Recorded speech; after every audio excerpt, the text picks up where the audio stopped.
네, 뉴스 분석 함께할 네 분 소개합니다. 구자웅 동아일보 신동아팀 차장, 김관욱 정치연구소 미니소장, 이도훈 문화일보 논설위원, 장현주 전 민주당 민원법률국 변호사 나오셨습니다. 어서 오세요. 네, 오늘 처음으로 다뤄볼 소식은 서해 공무원 피격 사건 관련 소식입니다. 국민의힘에선 이 해양수산부 공무원 피격 사건 진상조사 TF를 구성해서 활동 중인데요. 2020년 9월 사건 당시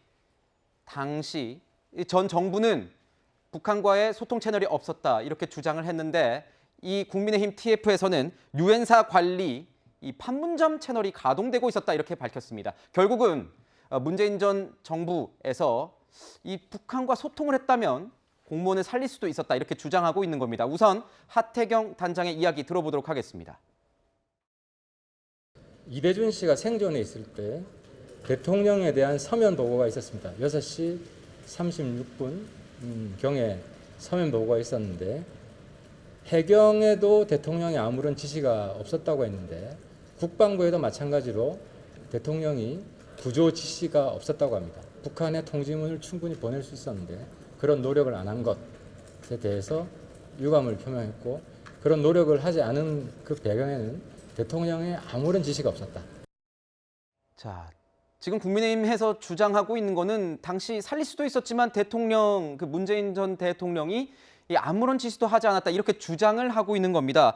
지금 국방부에 확인한 바에 따르면 사건 당시 이 유엔사 관리 판문점 채널은 가용 대북 채널이었다 이렇게 확인이 됐다 이렇게 주장을 하고 있습니다. 그런데 그거에 반면 문재인 정부 청와대 국정상황실장이었죠. 이 전반기 국회에서 외통위 소속 위원으로도 활동한 윤건영 의원 당시 남북 간의 통신선은 단절된 상태였다 이렇게 얘기를 하고 있습니다. 구자웅 차장님, 네. 진실 게임 양상으로 흐르고 있는 것 같습니다. 네. 아니 뭐 꼭 진실 게임은 아니고요. 두 분의 이 하태경 의원과 윤건영 의원의 얘기가 다 맞는 얘기입니다. 네. 그러니까 하태경 의원의 얘기는 남북 간에 연락을 할 수 있는 채널을 만약에 총 가동했다라면 네. 우리가 관리하고 있지는 않지만 유엔군, 그러니까 지금 남북 간에는 이 정전 협정에 따라서 지금 유엔군 사령부가 이 판문점을 관할을 하고 있고 남북 간에 어떤 연락을 할 수 있는 연락 채널을 운영을 하고 있거든요. 네. 그리고 그 유엔사 이 남북 채널은 살아 있었기 때문에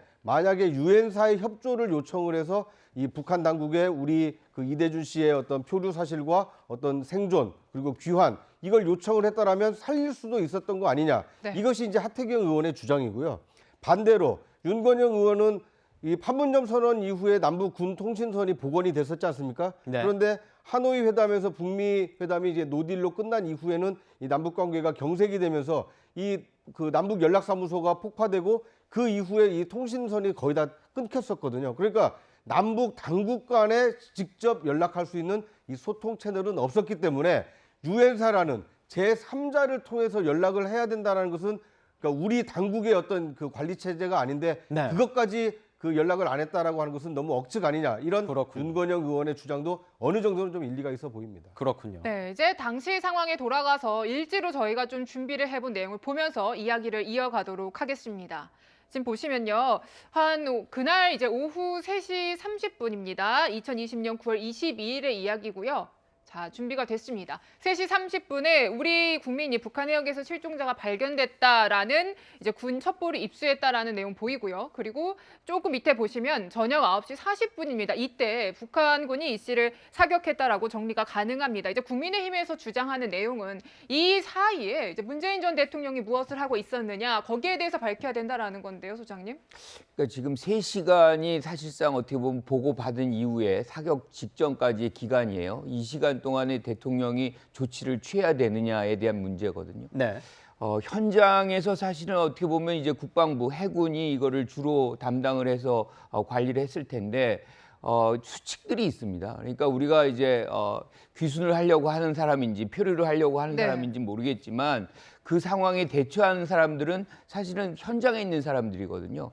그거를 대통령에 보고를 하고 대통령이 그 구체적인 것들을 하나하나 지시해야 된다는 것이 그게 현실적인 것인가 이런 생각이 좀 들어요. 그리고 2020년 9월 24일 날 국회 국방위 비공개 회의가 있어요. 그때 당시에 함기호 국민의힘 간사가 이제 비공개 회의 나온 직후에 이제 얘기를 합니다.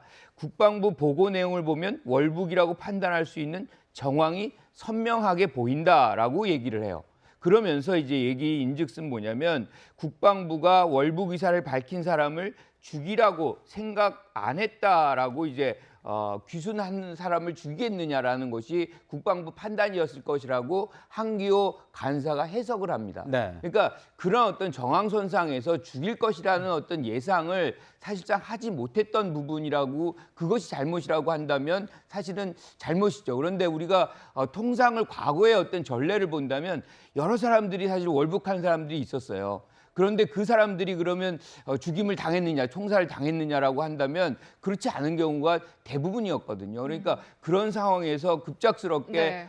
뭐 이 구명 얘기를 이제 활동을 해야 되는 것이 적절했는지, 그리고 그것에서 더 나가서 대통령이 그 역할을 해야 되는 것인지, 왜 현장에 있는 사람들, 지휘관들, 현장 지휘관들은 그 행위에 대해서 책임이 지금 없는 것인지에 대한 부분부터 정리가 돼야 되는 거 아닌가, 이렇게 생각합니다. 네, 지금 소장님께서 말씀하시는 거는 당시 사건의 이 실체가 어떻게 설명이 되고 있는지, 어떻게 이제 나타나고 있는지 모르는 상황에서 대통령까지 이제 지시가 가는 그런 것이 당시 지시 상황, 어떤 수칙과 맞았느냐, 이런 의문이 좀 들기도 하고, 또 이 국방부의 보고 내용을 들은 한기호 의원, 당시 간사 의원도 말씀도 이제 전원으로 전해주셨는데, 당시 근데 국민의힘 측 입장에서는 그 당시에는 국방부가 이렇게 청와대, 지금 주장입니다. 국민의힘 주장으로서는 그 청와대에서 이렇게 지침을 받고 어떤 짜깁기 된 정보를 통해서 우리가 봤기 때문에 이런 주장이 가능했다라고 지금 또 반박을 하고 있는 상황이거든요. 위원님께서는 어떻게 보십니까? 우선 지금 국방부의 6시간, 그다음에 문 대통령의 3시간, 그것이 이 사건의 본질적인 문제라고 생각합니다. 첫째, 국가와 또 정부라는 것이 반드시 국민의 생명과 안전, 재산을 지켜야 되는데 그 의무를 방기한 건 아니냐, 이게 첫째고, 둘째, 그 방기한 이유가 혹시 남북 관계나 종전선언 이런 어떤 정권의 또는 그 이념의 문제 때문에 일어난 게 아니냐. 세 번째, 어쩌면 이게 가장 중요할 수도 있는데, 그런 잘못들을 숨기기 위해서 이른바 그 월북몰이를 한 거 아니냐. 이제 이 세 가지가 이 사건의 본질인데, 지금 6시간, 3시간은 맨 첫 번째에 해당되는 겁니다. 왜 구할 수 있었는데 구하지 못했느냐.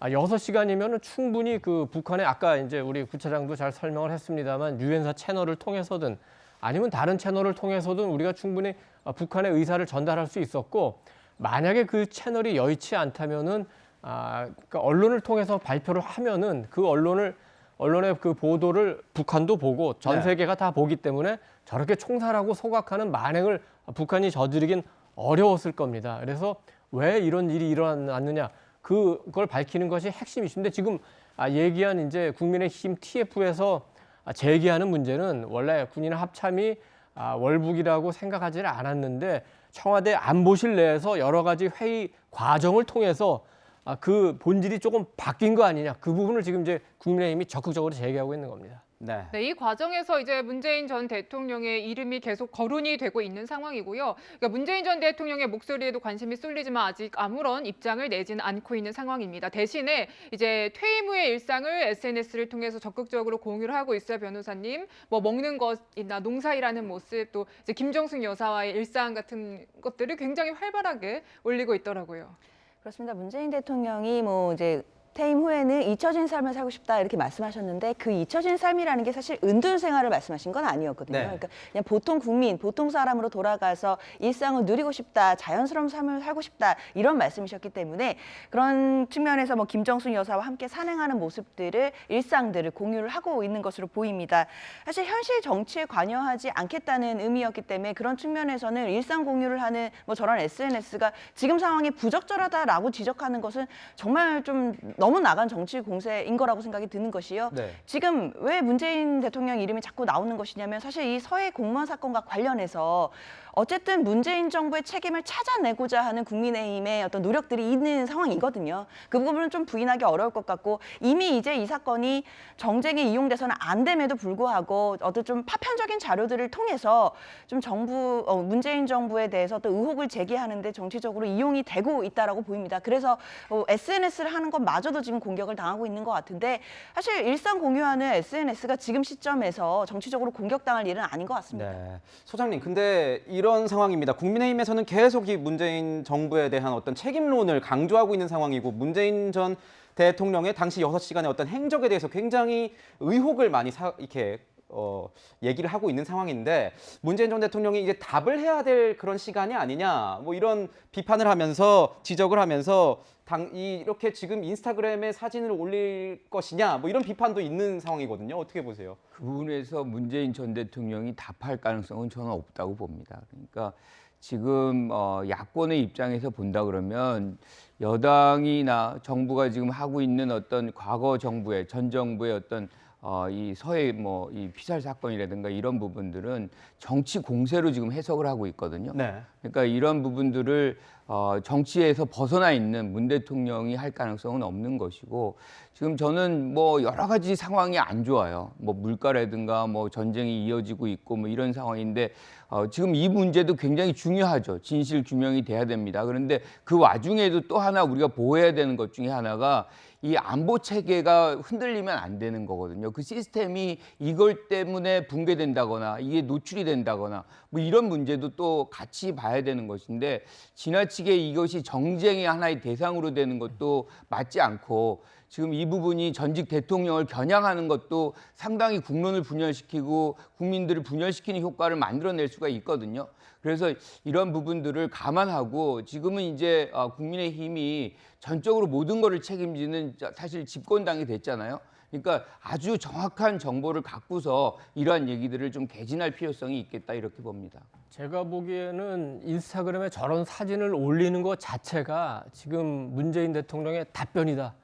저는 이렇게 생각을 합니다. 답변이다. 네. 어떤 의미인가요? 저 자체가 답변입니다. 지금 어떻게 보면은 이게 이제 TF 활동을 하고 감사원 감사가 이루어지고 모르겠습니다. 검경이 또 수사까지 할지 모르겠는데, 어차피 저 진실을 밝히려면은 어떤 식으로든 문재인 대통령에게도 물어볼 수밖에 없습니다. 네.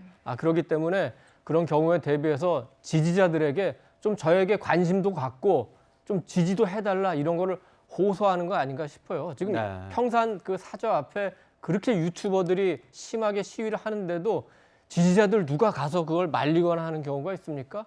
그게 이제 문제가 되고, 문재인, 김정숙 두 분 부부가 직접 경찰에 고소 고발을 하니까 마지 못한 듯이 의원들 지금 평산마을 내려와서 이렇게 한 번씩 둘러보는데, 그동안에 임기 40% 저 높은 지지율로 물러났다는 그 문 대통령에 대해서 너무 지지자들의 어떤 퇴임 후에 어떤 그 열기라든지 이런 게 너무 없어요. 그런 측면에서 좀 관심을 가져달라는 걸 보이고, 또 굳이 김정숙 여사 그 사진까지 이렇게 해서 같이 올리는 걸 보면은 지금 이제 청와대에서 여러 가지 정보가 공개가 되는 상황인데, 특수활동비 관련해서 옷값도 지금 약간 항소 포기로 공개될 수 있는 측면이 있어요. 그래서 함께 김정숙 여사에 대해서도 계속 관심과 지지를 보여달라, 이런 측면이 아닌가 그렇게 해석도 됩니다. 네, 문재인 전 대통령의 어떤 SNS 활동에도 어떤 정치적 의미가 있을 수 있다, 이런 개인적 분석을 주셨습니다. 네, 이런 상황에서 국민의힘 이 사안에 대해서 공세의 수위를 높여가고 있고요. 당시에 이제 시신 소각 관련해서는 국방부의 입장 번복이 있었고, 이 과정에 청와대가 개입한 것 아니냐는 의혹을 제기하고 있습니다. 관련 목소리 듣고 분석 이어가겠습니다. 북한이 북측 해역에서 발견된 우리 국민에 대해 총격을 가하고 시신을 불태우는 만행을 저질렀음을 확인하였습니다. 추정된 사실을 너무 좀 단도직입적인 단언적인 표현을 해서 이렇게 국민들께 심려를 좀 끼쳐드렸는데, 이 부분은 여전히 지금 조금 더 확인을 하고. 네, 이와 관련한 자료를 저희가 준비한 걸 이어서 같이 보면서 좀 설명을 드리도록 하겠습니다. 그러니까 국방부가 지난 23일 국민의힘에 제출한 입장 자료를 한번 같이 보시면요. 그러니까 북한이 사과 통지문을 보내고 이틀이 지난 27일에 청와대 안보실로부터 일종의 지침을 받았다는 내용이 나온다라는 겁니다. 그래서 국방부는 이 시신을 불태우는 만행을 확인했다라는 것에서 시신 소각이 추정되고 공동조사가 필요로 조정된 입장을 설명했다라고 설명을 하고 있어요. 이 부분에 대해서 이제 하태경 의원은 이것이 사실이라면은 국기문란인 사건이다라고까지 비판을 하고 있는데요. 관련해서 저희 채널A에 출연해서 설명을 좀 했습니다. 대한민국 국격, 대한민국 국가의 신뢰를 엄청나게 훼손한 사건이에요. 저건 진짜 국기문란이에요. 대한민국 정부의 발표를 누가 믿겠습니까? 예. 이런 현실에서. 그래서 우리 국가의 국격을 저렇게 떨어뜨린 데 대한 중범죄를 단죄해야 되고요. 소주석 처장님은 빨리 사과하십시오. 안 그러면 제가 증거 자료 바로 공개하겠습니다. 네, 지금 하태경 의원의 주장을 함께 들으신 거고요. 소장님, 그러면은 민주당은 이에 대해서 입장이 있을 거 아니겠습니까? 이러한 주장들이 지금 파편적인 자료다, 자의적인 해석이다, 이렇게 이제 비판을 하고 있는데 어떻게 보십니까? 그렇죠. 그런데 이게 뭐냐면 시신 소각이 확인이 됐다. 뭐 여기에서 이제 시신 소각이 추정된다.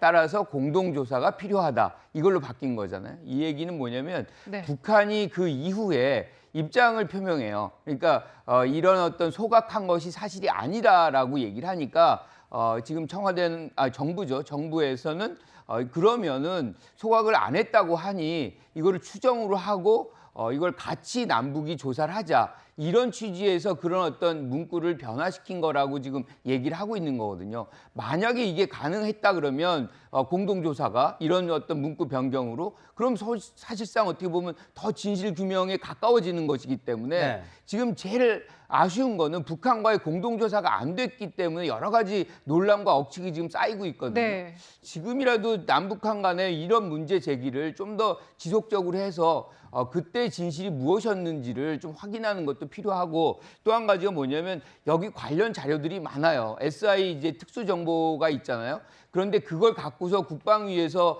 비공개 회의한 것이 있는데 민주당도 필요하면 이거 공개하자. 네. 그런데 이제 SI도 국방부 거는 공개가 가능하다는 거예요. 네. 그런데 문제는 이거는 이제 미군의 협조가 아니라 동의가 필요하다는 겁니다. 그러면 지금 정부 여당은 그걸 가능하니 미국에게 요구를 해서 이걸 동의받고 SI 자료를 공개를 해서 진실을 규명하는 것도 방법이다 이렇게 봅니다. 지금 그래서 이 SI 자료 또 대통령 기록물 이 비밀로 지정된 대통령 기록물 비공개로 지정된 이 대통령 기록물 공개가 가능하냐를 두고 여야가 극한 대립 상황입니다. 앞으로도 계속 이 얘기 때문에 말이 많을 것 같은데 하태경 의원이요. 이 대통령 기록물을 공개할 수 있는 어떤 우회로를 찾았다 이렇게 표현을 했지 않습니까? 네. 어떤 내용이죠, 차장님? 일반적으로 이제 대통령 기록물이라면 그 기록물 관리법에 따라서 지정 기록물로 보관이 지정이 되면 그 최장 30년, 그러니까 15년에서 30년 동안 이 공개가 안 되도록 되어 있습니다. 다만 일반 기록물의 경우에는 이 열람이 가능한데요. 이런 그 안보와 관련된 이 중요한 그 자료의 경우에는 일반적으로 이렇게 지정 기록물로 이 공개가 안 되도록 되어 있습니다. 그런데 하태경 의원이 얘기하고 있는 것은 뭐냐면 대통령실, 이제 과거에는 청와대였겠죠. 청와대에서 각 부처에 내려보낸 어떤 공문서의 경우에는 생산 주체는 대통령실, 청와대라 하더라도 그걸 접수한 기관에서 그 문서를 보관하고 있기 때문에 이것은 지정물 기록물법에 따라서 공개하지 않을 이유가 없다. 그러니까 해당 부처, 그러니까 청와대로부터 공문을 접수하거나 아니면 지침을 하달받은 기관에서는 얼마든지 공개해도 좋다라는 이 행정안전부의 유권 해석이 나왔다는 겁니다. 네. 그러니까 당시에 국방부와 해경의 경우에는 이 청와대 국가안보실과 여러 가지 그 연락을 주고받았지 않습니까? 더더군다나 거기에 어떤 공문 형태든 아니면 어떤 지침이든 다양한 형태의 연락이 있었을 텐데 해경과 국방부가 보관하고 있는 문서의 경우에는 대통령 기록물법에 따라서 네. 지정 기록물로 그 지정이 되지 않았을 테니 네. 해경과 국방부가 가지고 있는 이 문서를 공개를 해라, 자료를 공개해라. 네. 이렇게 하면 아하. 당시의 정황을 좀 알 수 있지 않겠느냐 이렇게 주장을 하고 있는 것입니다. 그렇군요.